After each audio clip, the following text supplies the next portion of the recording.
เนาะมีสีสันแตกต่างกันคือเสียงกวงซ้ำเหนือและหลวงพระบางนั่นเองและที่ผ่านมานี่ก็คือบนโอนฉลองบุญกินเจียงของส้นเผามุง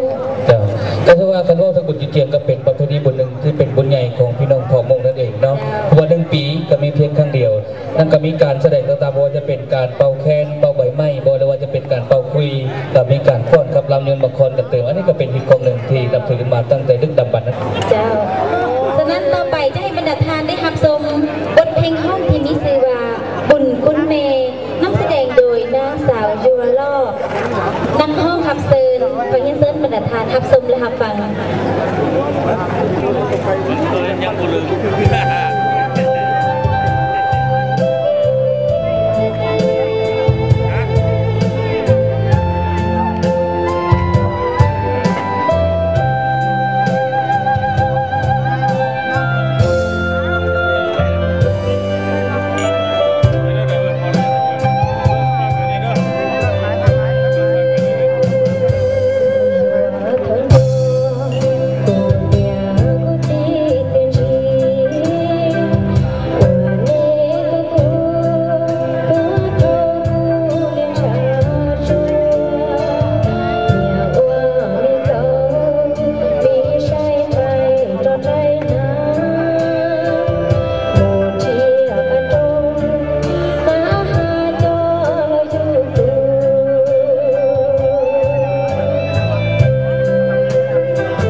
บุญก็ผ่านมาทั้ง4รายการแล้วฉะนั้นต่อไปจะให้บรรดาทานได้รับชมนางสาวประกวดของเราในค่ำคืนวันนี้เนาะออกมายางแล้วก็แนะนำตัวเองขอเยินเส้นบรรดาทานรับชมกันเลย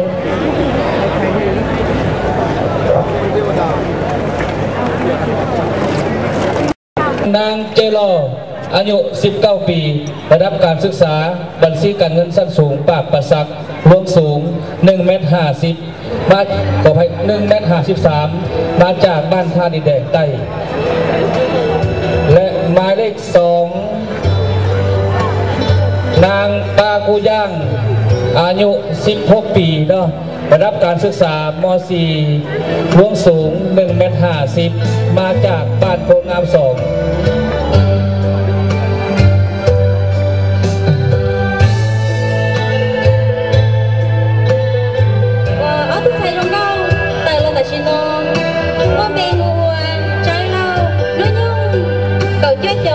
บัญชีการเงินสั้นสูงยอดเราป้าประสักเชียร์อยู่อีเมทเป็กอีเมทชิโยเปย์อ่ะต้นแต่ลูกชอท่าดินแดงใต้ตัวน้ำเบอร์อ้อยอยู่โมเบหัวป้ากูยามน้อยยุ่งเยอะเก่าเราจงเก่ายอดเราปีหมอบเราเชียร์อยู่อีเมทชิโยต้นแต่ลูกชอคนงามอ้อตั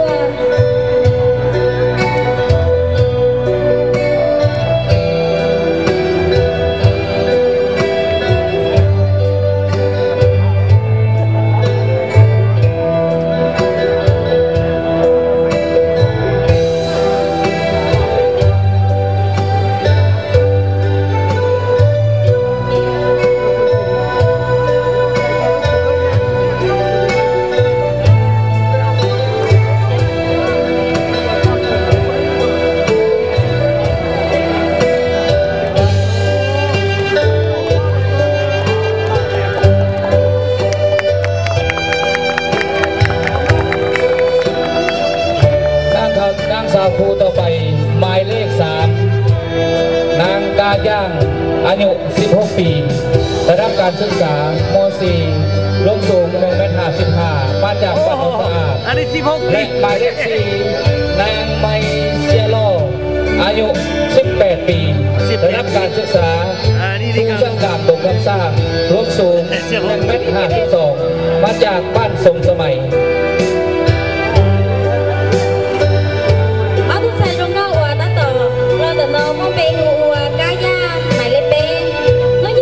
เรายงเก่ายัดเราปีหมอบเราเชียร์อย่างอีเมจิเดียวจีต้นแต่ลูกจอนนสะอาดตัวใหม่เล็บเราม้วนเบหัวไม่เสียเล่าน้อยยงเก่าหยีจงเก่าคูสันกลางลูกคำสร้างเชียร์อย่างอีเมจิเดียวอ้อย่อรอสมสมัยตัว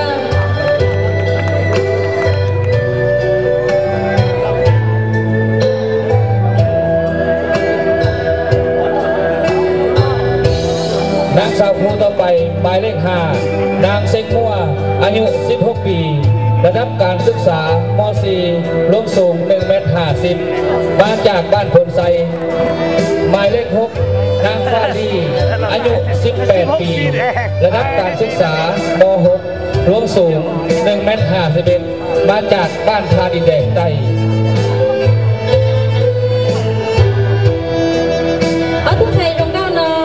หมายเลขชี้มองเบหัวใช้ดอกนี้หมอบเล้าเชียร์เยอะอีเมจชี้เจ้าย่อรอคนใส่ตัวหมายเลขเรามองเบหัวฟ้าลีน้องยุ่งเก่าหยีจงเก่ายัดเรานี้หมดเราเชียร์อีเมจชี้เจ้าอี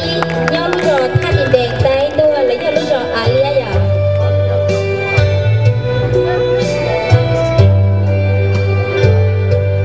นางสาวครูต่อไปหมายเลข 7นางเอี้ยรออายุ 18 ปี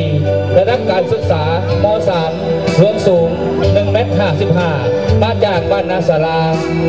หมายเลข 8นางรัศมีจ้างอายุ 16 ปีระดับการศึกษาม.6 รวมสูง1 เมตร 54มาจากบ้านหนองสองห้อง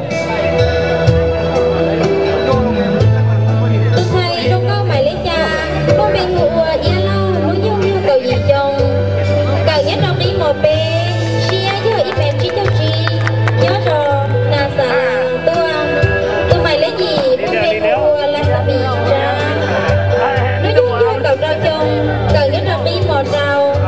เชียร์เยอะอีเมจชิเจ้าปลายอดรอดอกสองห้องตัวนางสาวครูต่อไปหมายเลข 9นางยัวลี่อา อายุ20 ปี1 เมตร 50มาจากบ้านหาดเกียงหมายเลข10นางเจอเฮออายุ17 ปีระดับการศึกษามสิ่งแวดล้อมปริญญาตรีปวสรวมสูง1 เมตร 56มาจากบ้านโพงาม2ตัวชายร้องน้องหมายเลขยั่วพุ่งเบหัวจัวลีน้องยงยงนางเก่าจงเก่ายัดเรานี้หมอบเราหยอดยิบเย้ายับเอียงตัว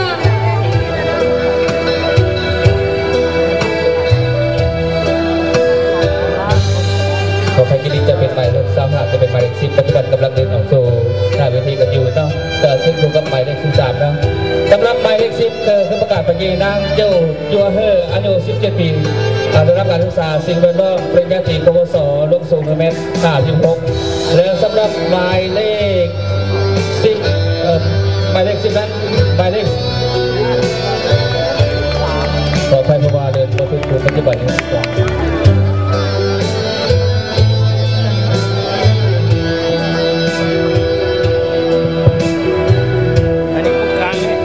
ตัวหมายเลขเก่าจัวห้าน้องยงเก่ายายงเก่ายักษ์สิ่งแวดล้อมปริญญาตรีปวสเชียร์ยออีเมนชิเดียวเราตัวรถเราคนงามอ้อตัวหมายเลขเก่าอีดีจ้าน้องยงยอกับเรายงเก่ายัดเรานี้หมอบเราเชียร์ยออีเมนชิเดียวเราตัวรถเราหนองสองห้องตัวปัจจุบันที่หมายเลข11นางลีจ้างอายุ16 ปีน้องมจบการศึกษาม.4 ลงสูง1 เมตร 56มาจากบ้านหนองสองห้อง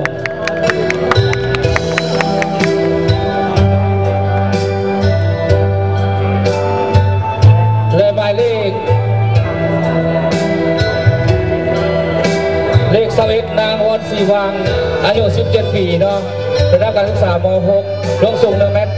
55มาจากบ้านนากุ่ม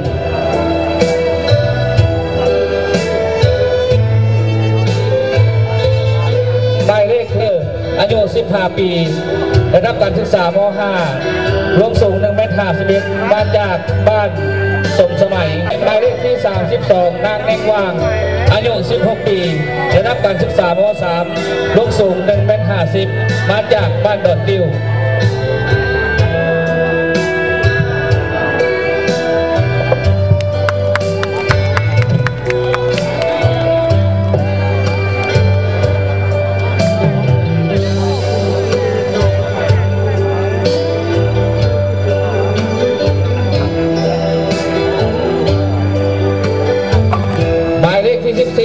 นางบาบือ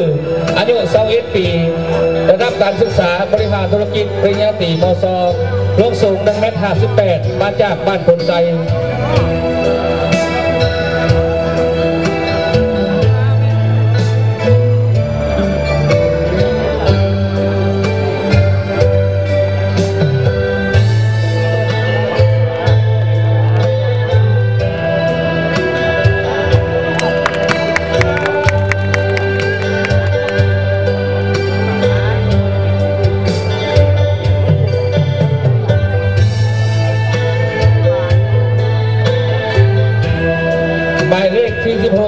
นางเยอะว่างอายุ16 ปีระดับการศึกษาม.3 ลงสูง1 เมตร 57มาจากบ้านนาสาราและหมายเลขที่15นางมอย่างอายุ19 ปีบัญชีการเงินสั้นสูงปากประสักลงสูง1 เมตร 55มาจากบ้านคนงาม2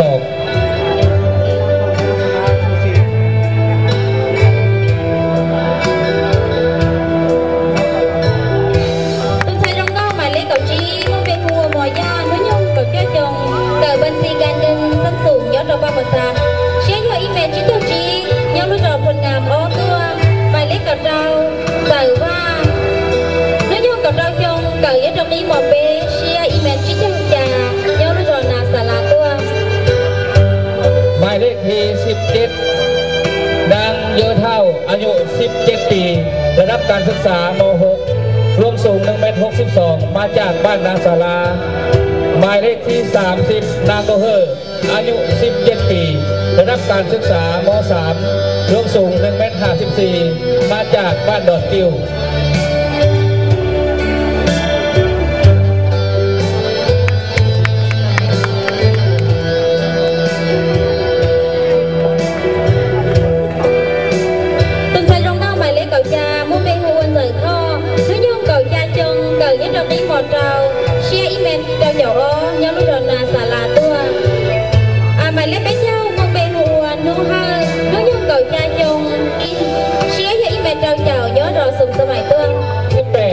เกียร์โล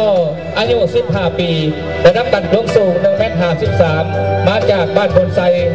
และหมายเลข26นางเวียงวางอายุ17 ปีได้รับการศึกษาม.5 ยกสูง1 เมตร 53มาจากบ้านหนองสักทอง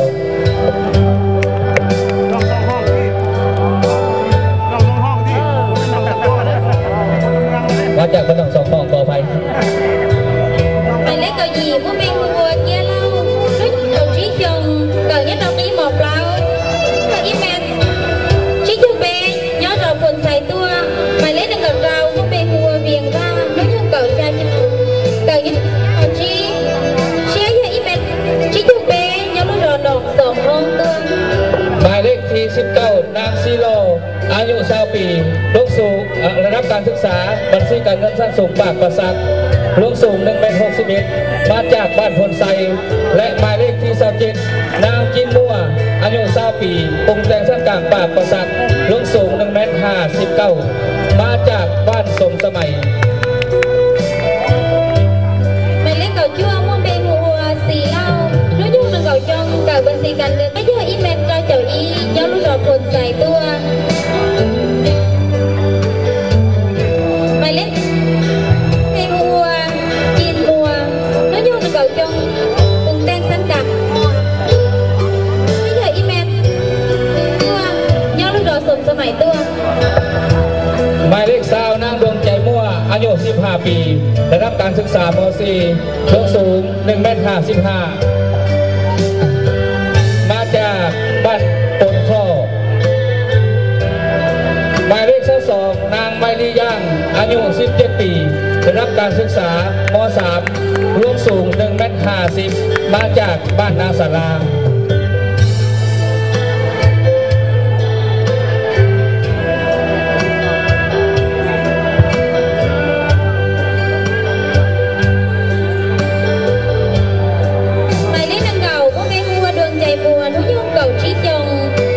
nhất đồng ý một lâu xé cho im bền trí trong nhớ lúc rồi phồn kho tua mày lấy năng gầu o mua bề hùa mày lì ra nói nhất đồng ý một lên xé cho im bền trí trong nhớ lúc nà xà lạc 5 ปีได้รับการศึกษาม.3 รุ่งสูง1 เมตร 51มาจากบ้านหาดเกียงและหมายเลขที่24นางหัวว่างอายุ17 ปีได้รับการศึกษาม.6 รุ่งสูง1 เมตร 50มาจากบ้านหนองสองห้องหมายเลขในเก่าเป้มั่วเป็นหัวหมายนังจงnói chung cầu trí chồng cầu nhất đồng đi một bê xé cho ý mẹ trí cho y nhớ trò hành chia tua mày lấy năng cầu lâu mua bê hùa mua ba nói chung cầu cha chồng cầu nhất đồng đi một rào xé cho ý mẹ trí cho nhớ trò nồng sòng hông tua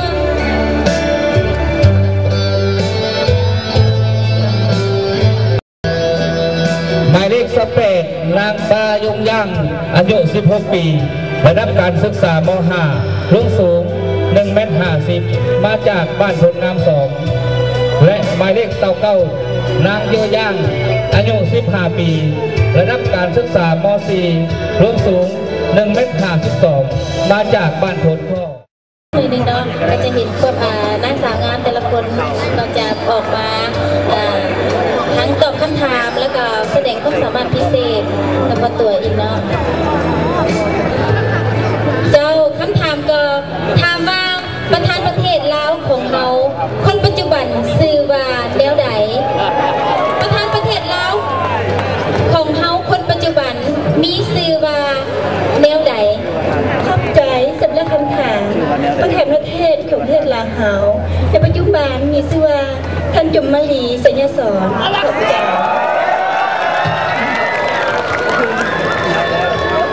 เจ้าคำถามถามว่ายาเสพติดมีความอันตรายต่อคนเฮาแนวใด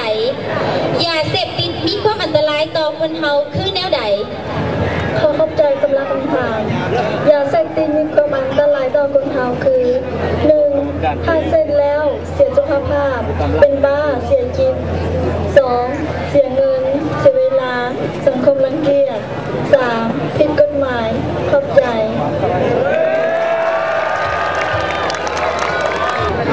เจ้าคำถามมีอยู่ว่าฮีดของประเภ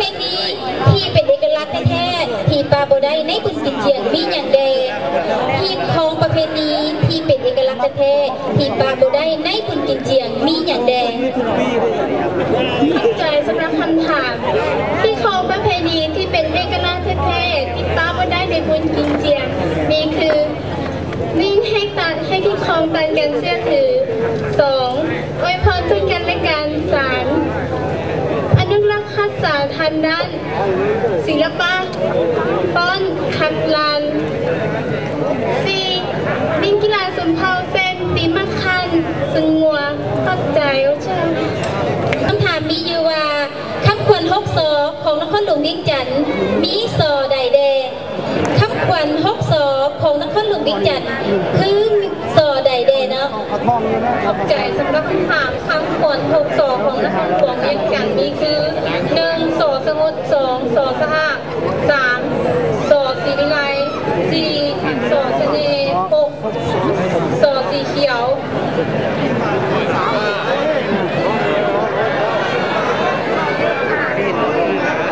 5. สอสีเขียว 6. สอ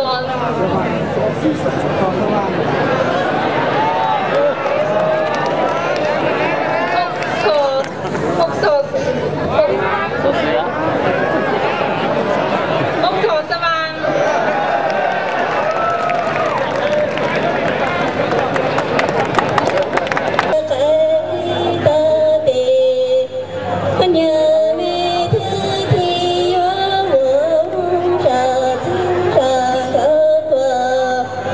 ค